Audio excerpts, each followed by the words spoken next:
പാലക്കാട് തൃത്താലയിൽ വിഷു റംസാന്റെ ഭാഗമായി സംഘടിപ്പിച്ച കാർഷിക കാർണിവൽ സമാപിച്ചു.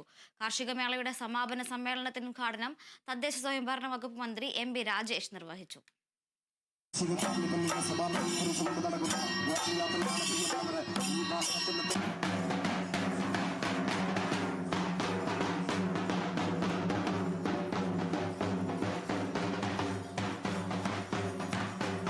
മന്ത്രി എം.ബി. രാജേഷിന്റെ നേതൃത്വത്തിലാണ് സുസ്ഥിര തൃത്താലയുടെ ഭാഗമായി നാഗലശ്ശേരി വാഴക്കാട് പാടശേഖരത്തിൽ 3 ദിവസം നീണ്ടുനിന്ന കാർഷിക കാർണിവൽ സംഘടിപ്പിച്ചത്. മണ്ഡലത്തിൽ തനതായി ഉൽപ്പാദിപ്പിച്ച കാർഷിക ഉൽപ്പന്നങ്ങളുടെ വിപണനവും കാർഷിക മേഖലയിലെ നവോന്മേഷവും ലക്ഷ്യം വെച്ചായിരുന്നു പദ്ധതി. നാടൻ ഭക്ഷ്യ വിഭവമേള, മത്സ്യവിപണനമേള എന്നീ വൈവിധ്യങ്ങളായ പരിപാടികളാണ് നടന്നത്.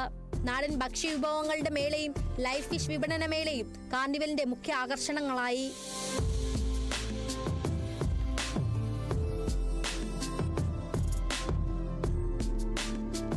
കൃഷി വകുപ്പ്, ആത്മ, മത്സ്യബന്ധന വകുപ്പ്, മൃഗസംരക്ഷണ വകുപ്പ്, ക്ഷീരവികസന വകുപ്പ്, കുടുംബശ്രീ, മണ്ണ് പരിവേഷണ വകുപ്പ്, തദ്ദേശ സ്ഥാപനങ്ങൾ തുടങ്ങിയ സ്ഥാപനങ്ങളും ഏജൻസികളും കൈകോർത്താണ് കാർഷിക കാർണിവൽ മനോഹരമാക്കിയത്.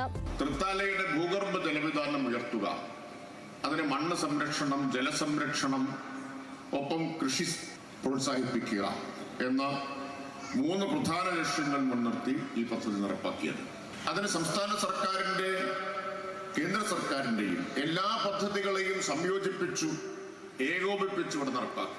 തൊഴിലുറപ്പ് അതിനുവേണ്ടി നന്നായിട്ട് ഉപയോഗിച്ചൊരു പദ്ധതിയാണ്. മറ്റു ധാരാളം പദ്ധതികളെ ഏകോപിപ്പിച്ച് ഇവിടെ നടപ്പാക്കിയുണ്ടായി. നമുക്കിപ്പോൾ 4 വർഷം പിന്നിടുമ്പോൾ ഭൂഗർഭ ജലവിധാനം ഉയർത്താൻ കഴിഞ്ഞു എന്നത് അഭിമാനകരമായിട്ടൊരു നേട്ടമാണ്. കാരണം അത്ര വലിയ അധ്വാനത്തിലൂടെ മാത്രമേ സാധ്യമാവൂ. മണ്ഡലത്തിലെ മികച്ച കർഷകരെയും സ്കൂൾ ശാസ്ത്രകലാ കായിക മേളകളിൽ പങ്കെടുത്ത വിദ്യാർത്ഥികളെയും ചടങ്ങിൽ ആദരിച്ചു.